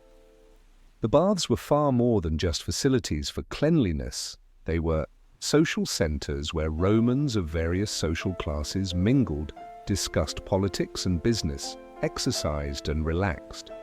A typical Roman bathhouse contained multiple rooms with pools of different temperatures: the frigidarium, cold bath, tepidarium, warm bath, and caldarium, hot bath. There would also be exercise yards, massage rooms, and often libraries or spaces for public readings and discussions. If you were to visit a Roman bath, you would first enter the changing room, apoditerium, where you would undress and leave your clothes under the watch of an attendant or a slave if you were wealthy. Then you might proceed to the exercise yard, palaestra, for some physical activity, ball games, wrestling, or weightlifting. After working up a sweat, you would move to the warm room to begin the bathing ritual, followed by the hot room where you would thoroughly sweat, and finally the cold plunge to close your pores and invigorate your body. Romans didn't use soap, as we know it today. Instead, they would coat their bodies with oil, then use a curved metal tool called a strigil to scrape off the oil along with dirt, dead skin, and sweat. This practice might seem strange to modern sensibilities, but it was quite effective for cleanliness in the absence of soap. After the strigil, a slave or bath attendant might apply scented oils or perfumes to the skin. The baths were generally segregated by gender, although practices varied by time period and location. Some facilities had separate hours for men and women, while larger establishments might have entirely separate sections. The baths were remarkably democratic spaces where, at least in theory, a poor citizen could bathe alongside a senator, though in practice, the wealthiest Romans often had private baths in their homes or patronized more exclusive facilities. As the afternoon waned and the baths closed, Romans would begin to prepare for the main meal of the day, the cena or dinner. For wealthy Romans, this was an elaborate affair that could last for hours, beginning around 3 or 4 p.m. and continuing well into the evening. Guests would be invited, and the meal would be served in the triclinium or dining room, where diners reclined on couches arranged around the room. A formal Roman dinner typically consisted of 3 parts: gustatio, appetizers; prime mensae, main courses; and secundae mensae, desserts. The food served would vary widely depending on the wealth of the host, but might include eggs, vegetables, fish, poultry, and meat dishes, followed by fruits and sweet pastries. Wine, always mixed with water, drinking it undiluted was considered barbaric, would flow freely throughout the meal. If you were a common Roman, your evening meal would be much simpler. Perhaps a porridge made from grain, pulse, vegetables, bread, and if you were fortunate, some fish or meat. This would typically be eaten while seated at a table rather than reclining, and the meal would be shorter and less elaborate than the feasts of the wealthy. As darkness fell over the city, activities would begin to wind down. With limited artificial light, just oil lamps and candles, most Romans would retire early unless there was a special event or festival. The streets, which had been bustling with activity during the day, would gradually empty as people returned to their homes. Night in ancient Rome was a dangerous time. Without street lighting, the city would be plunged into near total darkness. Robberies and assaults were common, and wise citizens avoided venturing out alone after dark. Those who needed to move about at night, like the wealthy returning from dinner parties, would be accompanied by slaves carrying torches to light the way and provide some measure of protection. As you lay down to sleep in ancient Rome, your accommodations would vary dramatically based on your social status. A wealthy Roman might retire to a comfortable bedroom in a spacious domus, with walls adorned with colorful frescoes and perhaps even rudimentary heating via hypocaust systems that channeled hot air beneath the floors. A slave might sleep on a simple pallet near their master's room or in designated slave quarters. A common citizen in an insula might sleep in a small room shared with family members on straw mattresses or simple wooden bed frames with rope supports. And so would end your first day in ancient Rome, assuming you had managed to navigate the unfamiliar customs, avoid offending anyone important, steer clear of disease and danger, and find a safe place to sleep. The challenges would have been numerous, from the moment you awoke to the time you closed your eyes again, surrounded by the sounds of a city that, despite its legendary advancements, would feel profoundly alien to a person from our modern world. Story 8. As the soft light of a new day breaks over the ancient city of Rome, let us continue our journey through time, exploring more aspects of daily life that might challenge a modern visitor. The gentle lull of morning brings us to the topic of Roman hygiene and bathing practices, a fascinating aspect of their culture that reveals both similarities and stark differences to our contemporary habits. The Romans placed great importance on personal cleanliness, perhaps surprisingly so for an ancient civilization. The elaborate bath complexes found throughout the empire stand testament to this cultural value. Yet if you were to experience Roman hygiene firsthand, you might find certain practices peculiar or even alarming. Imagine visiting the grand baths of Caracalla, one of Rome's most magnificent bathing complexes. Covering over 25 acres, these baths could accommodate up to 1,600 bathers at once. The massive central hall rose nearly 150 feet high, adorned with stunning mosaics, marble columns, and bronze statues. Natural light would stream in through large, clear-story windows, illuminating the steaming pools below. The entire complex was heated by an ingenious system of furnaces that sent hot air through hollow spaces beneath the floors and inside the walls. Upon entering, you would be struck by the casual nudity. Romans had none of our modern modesty about their bodies when bathing. Men and women typically bathed in separate sections or at different times of day, but the environment was communal and open. Private bathing cubicles, as we might expect today, simply did not exist. The bathing ritual was far more extensive than our quick, modern showers. After changing and perhaps exercising in the palestra, you would progress through a series of rooms of increasing temperature. The tepidarium would gently warm your body, preparing it for the intense heat of the caldarium, where you would work up a thorough sweat. Attendants or slaves would apply oil to your skin, which would then be scraped off with the curved metal strigil, taking dirt and dead skin with it. Finally, you might plunge into the cold waters of the frigidarium to close your pores and invigorate your body. What might disturb you, however, was the lack of what we would consider proper sanitation. While the largest and most advanced bath complexes did have systems for water circulation, in many public baths the water was changed infrequently. Dozens or even hundreds of people might use the same bath water before it was replaced, though the Romans built magnificent aqueducts to bring fresh water into their cities. The concept of bacterial contamination was unknown to them.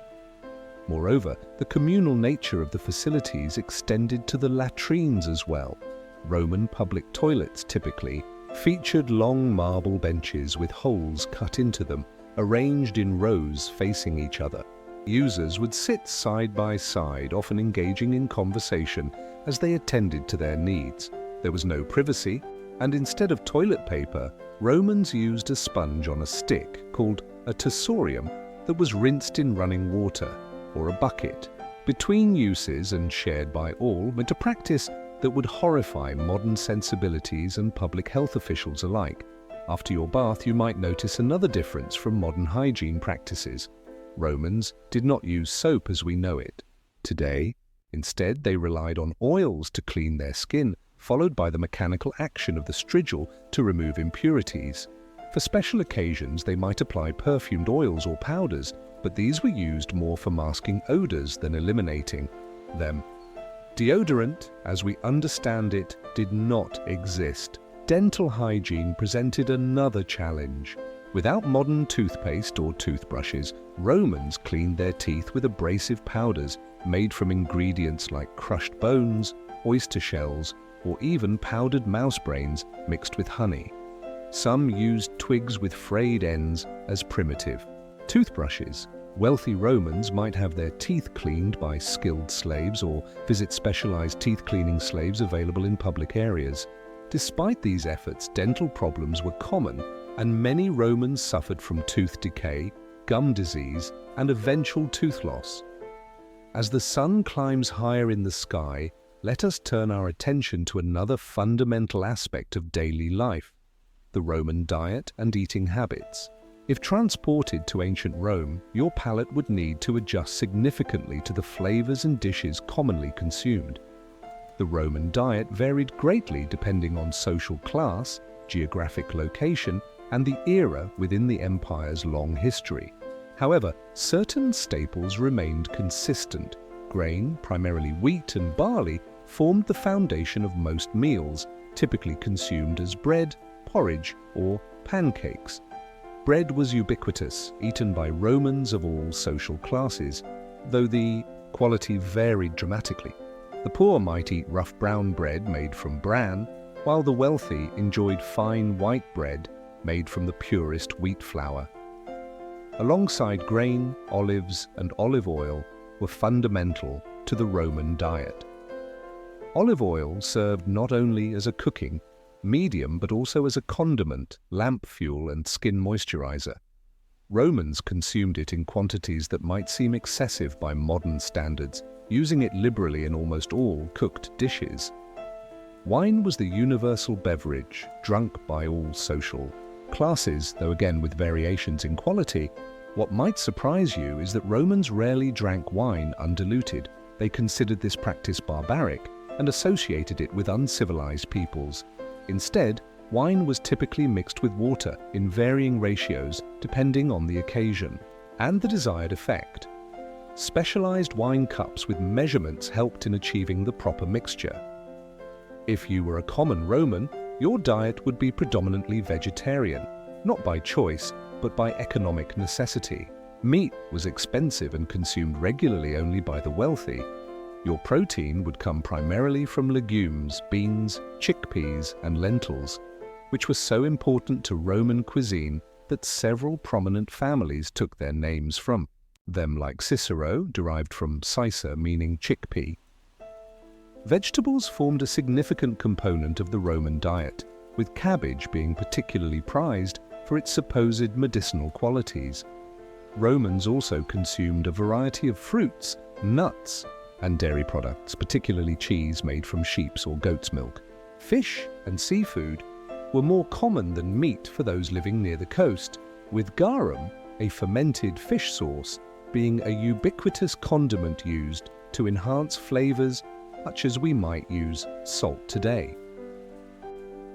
The Roman approach to flavoring food might strike you as unusual.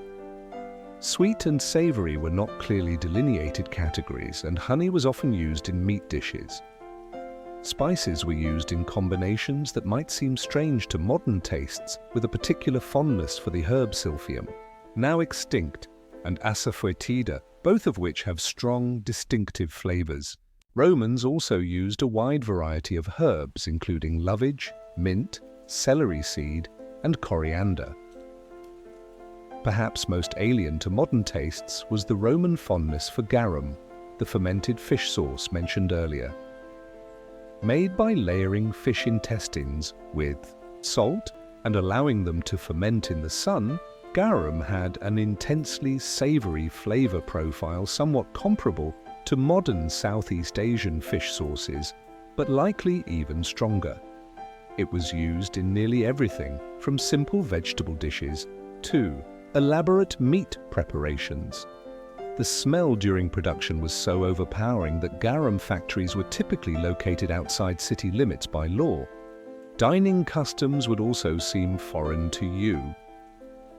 The wealthy ate their main meal, the cena, reclining on couches arranged in a U shape around a central table. Only men and women of status reclined. Children and servants sat upright on stools. Diners typically ate with their hands, though spoons were used for liquids and soups. The modern fork was unknown. Instead, sharp knives and fingers sufficed for most foods. If invited to a wealthy Roman's dinner party, you might be served exotic dishes designed more to impress than to nourish. Peacock tongues, dormice cooked in honey, or sow's udders stuffed with sea urchins. Such extravagant displays of wealth through food reached their zenith during the early empire, leading some emperors to pass sumptuary laws limiting expenditure on banquets, though these were widely ignored by those who could afford to do so. For ordinary Romans, eating was a simpler affair. Many lived in apartments without cooking facilities and relied on takeaway food from Thermopolis. Ancient fast food establishments with counters facing the street and large clay pots, dolina, sunk into the countertop containing ready-to-eat foods like stews, porridges, and soups. These establishments were numerous in Roman cities. In Pompeii alone, archaeologists have identified over 150 such food vendors. As the day advances toward evening, we might consider another aspect of Roman life that would challenge a modern visitor: the legal system and the punishment of crimes. Roman justice was notoriously harsh by modern standards, with punishments designed not only to penalize offenders, but also to deter others through public spectacle. Roman law distinguished sharply between citizens and non-citizens, and between honesties, the upper classes, and humiliates the lower classes. The same crime might result in wildly different punishments depending on the social status of both the perpetrator and the victim. A wealthy citizen who committed murder might face exile and confiscation of property, while a slave who killed their master could result in the execution of all slaves in the household, regardless of their involvement. Public executions were common and often incorporated into entertainment. Crucifixion, perhaps the most infamous Roman punishment, was reserved primarily for slaves, pirates, and enemies of the state. It was designed to be not only painful, but humiliating. Victims were typically stripped naked and died slowly over days from a combination of exhaustion, dehydration, and asphyxiation, as their body weight made breathing increasingly difficult. Other forms of capital punishment included damnation ad bestes, where the condemned were thrown to wild animals in the arena, burning alive, and plena culli, a particularly gruesome punishment for parricide, killing one's father, where the criminal was sewn into a sack with a dog, a rooster, a monkey, and a snake, then thrown into water to drown. Lesser crimes might result in flogging, mutilation, or condemnation to the mines or quarries, a fate often considered worse than death due to the brutal conditions and short life expectancy of those sentenced to such labor. Even minor theft could result in severe corporal punishment or forced labor. For citizens of higher status, there were more dignified options. Voluntary exile was often permitted as an alternative to execution, allowing the convicted to retain their life and some portion of their dignity, if not their property and position. During the late Republic and early Empire, condemned citizens of status could often choose suicide over public execution, allowing them to preserve family honor and, in some cases, ensure their estates passed to their heirs rather than being confiscated by the state. The contrast with modern judicial systems, with their emphasis on rehabilitation and proportional punishment, could not be starker. In ancient Rome, justice was swift, severe, and deeply unequal. Another reason a modern visitor might not survive long if they ran afoul of local authorities. As evening approaches and shadows lengthen across the forum, you might reflect on the many challenges faced during a single day in ancient Rome. From unfamiliar hygiene practices to strange foods and harsh laws, navigating this world would require constant story. Through the gentle night has passed, and as the first light of dawn begins to paint the eastern sky with soft hues of pink and gold, we continue our imagined sojourn in ancient Rome.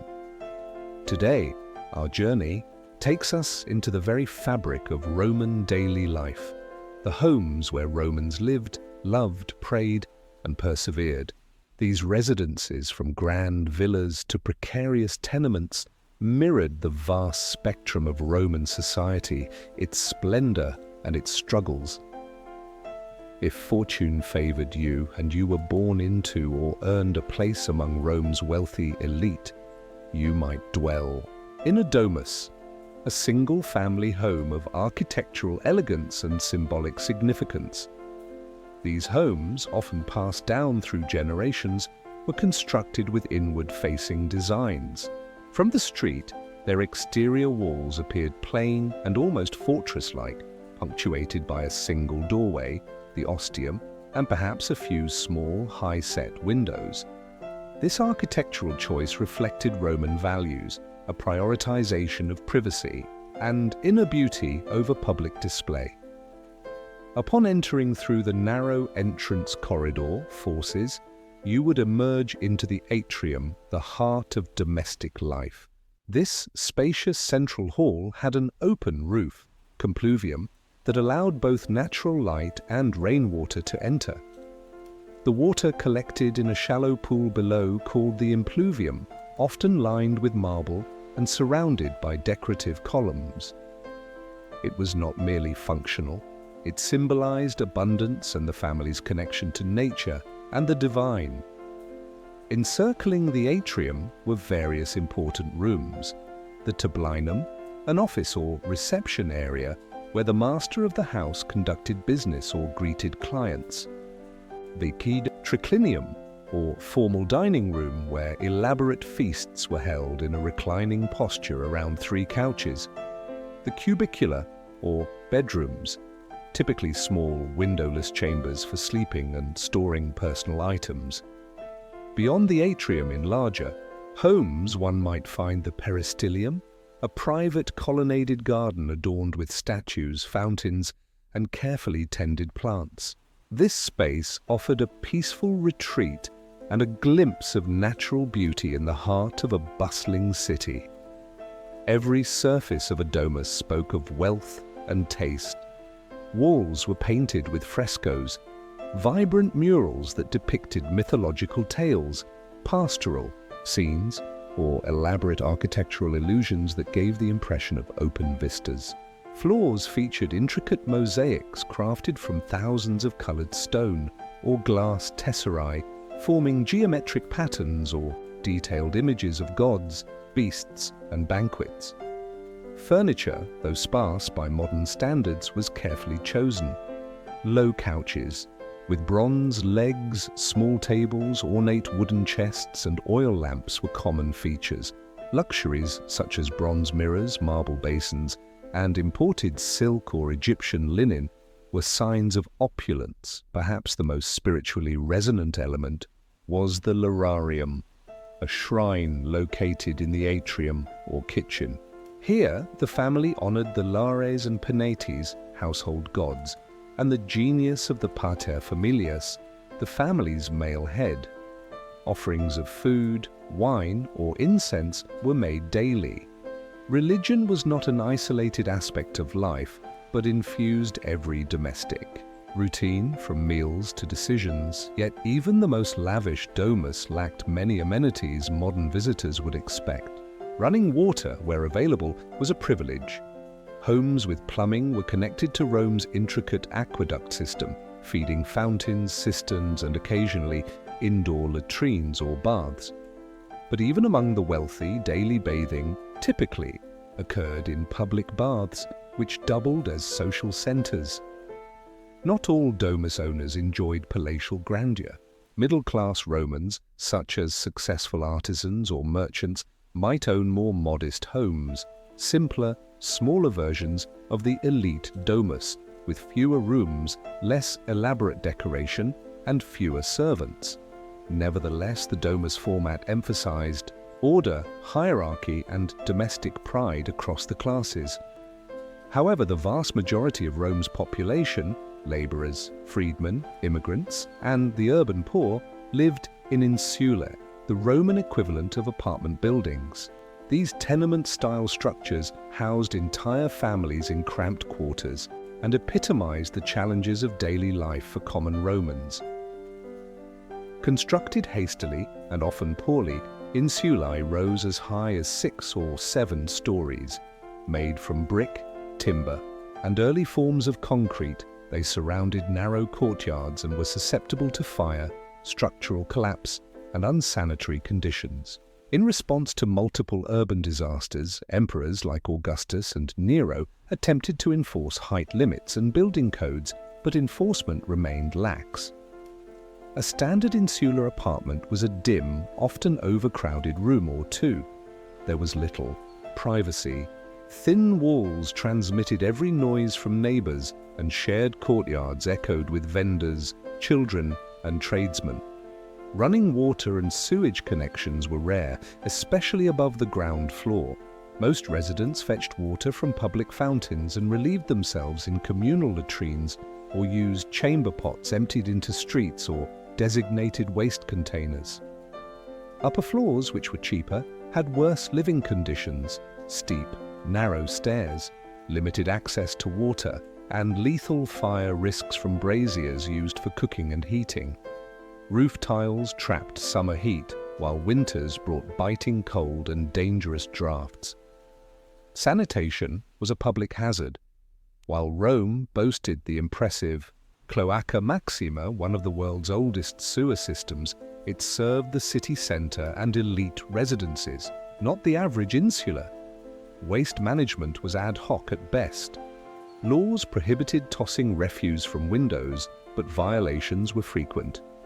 Writers like Juvenal wryly warned pedestrians to wear helmets to avoid midnight missiles of waste from above. Despite the squalor, insulae were hubs of vibrant urban life. Streets teemed with taverns, bakeries, workshops, and small shrines. Social interaction was constant, if chaotic. Those who prospered, even slightly, might upgrade to lower floors, enjoying marginally more space and safety. The social stratification embedded in Rome's housing mirrored its legal and economic divisions. While a senator might host poetry readings in his domus atrium, a weaver might sleep beside his loom in a single insular room. These spatial distinctions reinforced status and identity. Housing was both literal and symbolic. As the city stirs to life and footsteps echo on cobblestones, your attention might shift to the clothing and personal appearance of Rome's citizens, a form of non-verbal communication as rich and regulated as any spoken language. The foundation of a Roman man's attire was the tunica, a simple woolen garment worn belted at the waist. Though basic, it could be made from fine fabrics or dyed in bright colors for the wealthy. The tunica doubled as workwear and loungewear, versatile, modest, and ubiquitous. Above the tunica, a male citizen donned the toga, Rome's most iconic and symbolic garment. A massive semicircular cloth up to 18 feet long, the toga was draped in elaborate folds, a task requiring both skill and practice. Because of its impracticality, it was reserved for formal occasions, court appearances, or civic ceremonies, increasingly abandoned for simpler cloaks like the pallium in daily life. The color and style of the toga conveyed status, toga praetexta, with purple border signified magistrates or noble boys. Toga virilis marked the passage into adult male citizenship. Toga picta, entirely purple and embroidered with gold, was reserved for emperors and victorious generals. Toga pulla, dark and somber, expressed mourning. Roman women wore a tunica too, though longer and more modest than the male version. Respectable married women layered this with the stola, a floor-length pleated dress fastened with brooches or clasps. When outside the home, a woman added a palla, a large wrap worn over the shoulders or pulled over the head as a veil, a symbol of chastity and social propriety. For both men and women, undergarments were minimal, a subligaculum, loincloth or shorts, and for women, a strophium, a fabric band supporting the chest. Footwear was practical and symbolic. The calceus, a closed leather shoe, denoted formality. Soldiers wore caligae, heavy-soled sandals reinforced with hobnails. The common Roman might wear simple solii, sandals, or go barefoot indoors. Shoe color and design could even indicate social rank or office. Color in clothing was an immediate status cue. Purple was strictly reserved for the elite due to the exorbitant cost of the dye extracted painstakingly from sea snails. Lower classes wore garments of undyed wool or modest plant-based colors, earth tones and faded reds or greens. Despite this richness, Romans had fewer garments than modern people. Without industrial looms, synthetic fabrics, or modern tailoring, clothing was handmade, expensive, and expected to last. Laundry was done by fullers using urine to bleach and clean fabrics, a pungent but effective process. Personal grooming was another vital realm of self-presentation. Roman men were mostly clean-shaven during the Republic and early Empire, with short-cropped hair inspired by military discipline. Beards made a fashionable comeback under emperors like Hadrian. Women's hairstyles, on the other hand, were elaborate masterpieces. Coiffures could involve intricate curls, braids, and buns, often requiring hairpieces, wigs, and hours of a skilled slave's labor. Some styles reached extravagant heights, literally supported with wire frameworks and preserved overnight using neck supports. Cosmetics were widely used, though often with dangerous ingredients. White lead paste was applied for pale skin, rouge for cheeks, kohl for eyes, and crushed berries, or cinnabar for lips.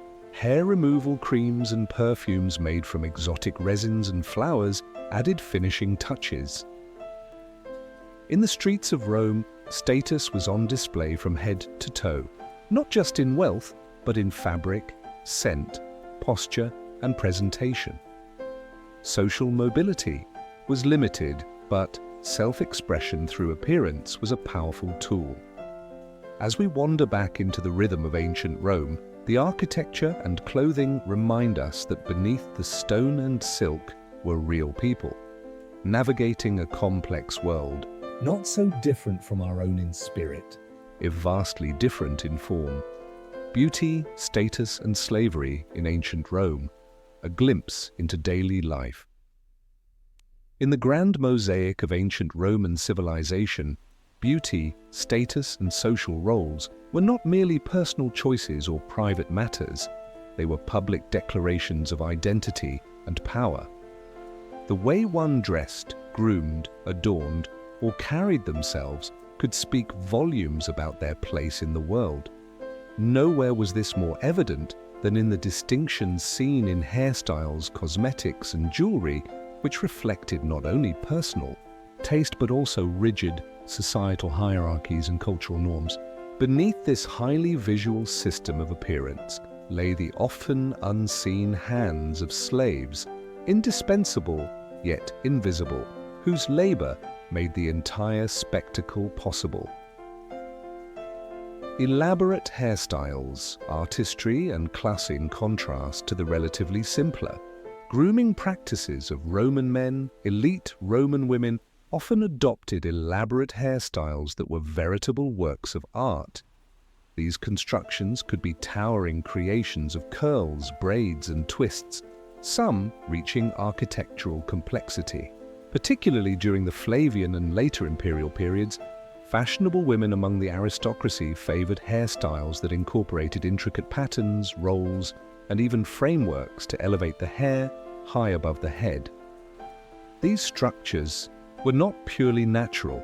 Hairpieces and wigs were commonly employed to achieve the desired volume and length. Creating such a hairstyle was no small task.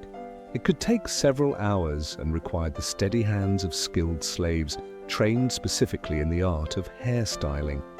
Known as ornatrices, these slaves had to be well versed not only in technique, but in the current fashion trends of the upper classes.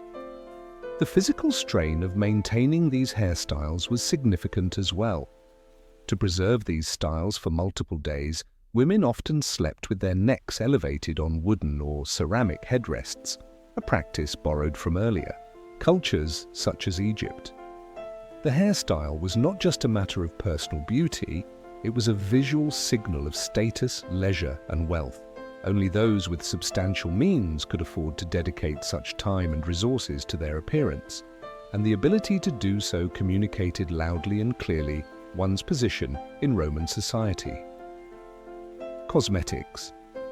A double-edged tradition, cosmetics in ancient Rome were used by both men and women, particularly among the elite, but it was women who bore the brunt of expectations around appearance. The Romans inherited many cosmetic practices from the Greeks and Egyptians, adapting them into a uniquely Roman tradition. The typical Roman beauty ideal for women emphasized pale skin, rosy cheeks, red lips, and large dark eyes. To achieve this, women applied white lead-based foundation to lighten their complexions. Unfortunately, this substance was highly toxic, and long-term use led to severe skin damage and even lead poisoning.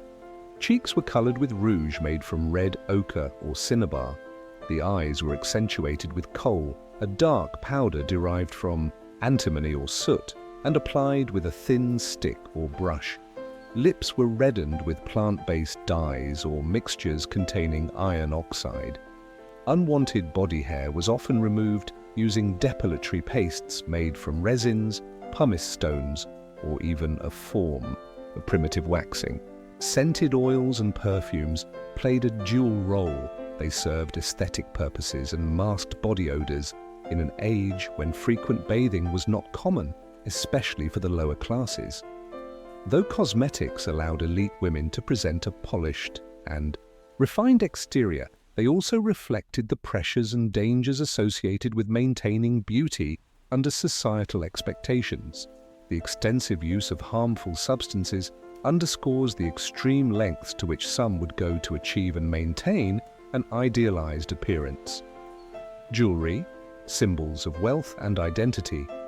Jewelry in ancient Rome served more than decorative purposes. It was a statement of wealth, social status, and even political affiliation. Both men and women wore jewelry, though women tended to adorn themselves more extensively. Men often limited themselves to rings which carried significant cultural and legal meaning. The annulus aureus, or gold ring, was a mark of equestrian rank or higher, a privilege not extended to common citizens. For women, the range of jewelry was far broader. Wealthy Roman women adorned themselves with multiple rings, earrings, necklaces, armlets, anklets, bracelets, and decorative hairpins. Precious metals like gold and silver were highly valued, often set with imported gemstones such as emeralds, sapphires, garnets, and pearls. For those of lesser means, imitations crafted from glass, bronze, or bone allowed access to similar aesthetics without the accompanying cost. These adornments were not merely fashion statements. They signaled marital status, family wealth, and often regional or cultural identity. The presence or absence of certain types of jewelry could differentiate a matron from a courtesan or a provincial woman from a Roman-born citizen. In many cases, jewelry was passed down through generations, carrying sentimental as well as monetary value. The visual language of status. One of the most fascinating aspects of Roman society to a modern observer would be the sheer immediacy with which one's social position was displayed. Every element of a Roman citizen's appearance, from clothing to grooming, accessories to posture, functioned as a social code readable by all. The quality of fabric, the color and cut of clothing, the presence or absence of a toga, and even the type of footwear worn could instantly reveal a person's class, occupation, and legal status. For instance, the toga, a cumbersome and symbolic garment, was reserved for male citizens and often worn for public or ceremonial occasions. Freedmen, foreigners, women, and slaves were not permitted to wear the toga, which made it a clear marker of male Roman citizenship. Married women, known as matronae, typically wore the stola, a long dress that denoted both gender and marital status. Young girls or unmarried women might wear simpler tunics. Certain colors, like purple, were associated with nobility and imperial status, further adding to the visual lexicon of Roman dress. The hidden world of slavery, as the Roman sun rose over. The bustling forum, illuminating merchants, magistrates, and matrons alike, one would notice another, often unspoken reality of Roman life, the omnipresence of slavery. Slaves were the silent engine powering much of Roman society, from the luxurious homes of the elite to the back-breaking agricultural estates of the countryside. Estimates suggest that at the height of the empire, slaves made up 30–40% of Italy's population. Unlike later systems of slavery based on race, Roman slaves came from all over the empire. Gauls, Greeks, Thracians, Egyptians, and Syrians could all be enslaved, captured in war, born into servitude, or forced into bondage due to poverty or debt. Slaves were often indistinguishable by appearance alone. Instead, they were recognized through clothing, behavior, and sometimes the tools or collars they bore. Some wore inscribed metal collars reading, "Hold me, lest I flee, return me to my master." Such inscriptions were a grim reminder of the loss of autonomy and personhood under Roman slavery. Slaves performed a vast array of tasks. Some worked in mines under horrifying conditions. These unfortunates were considered expendable. Others toiled in the fields of large estates known as latifundia. But not all slaves faced such dire circumstances. Many urban slaves served in households as cooks, maids, teachers, doctors, and even accountants. Skilled slaves were valuable and, in some cases, developed close ties with the families they served. There was a pathway to freedom, manumission, which allowed some slaves to earn or be granted liberty. Freedmen could eventually own property, engage in business, and even rise to significant wealth and influence, though social stigma often lingered. Still, for many, the hope of freedom served as a motivator in an otherwise limited life. Conclusion: a society in layers, the Roman world was a society deeply stratified and intensely visual. Every garment worn, every hairstyle styled, every gem polished, told a story, not just of personal identity, but of the broader cultural machine in which individuals lived.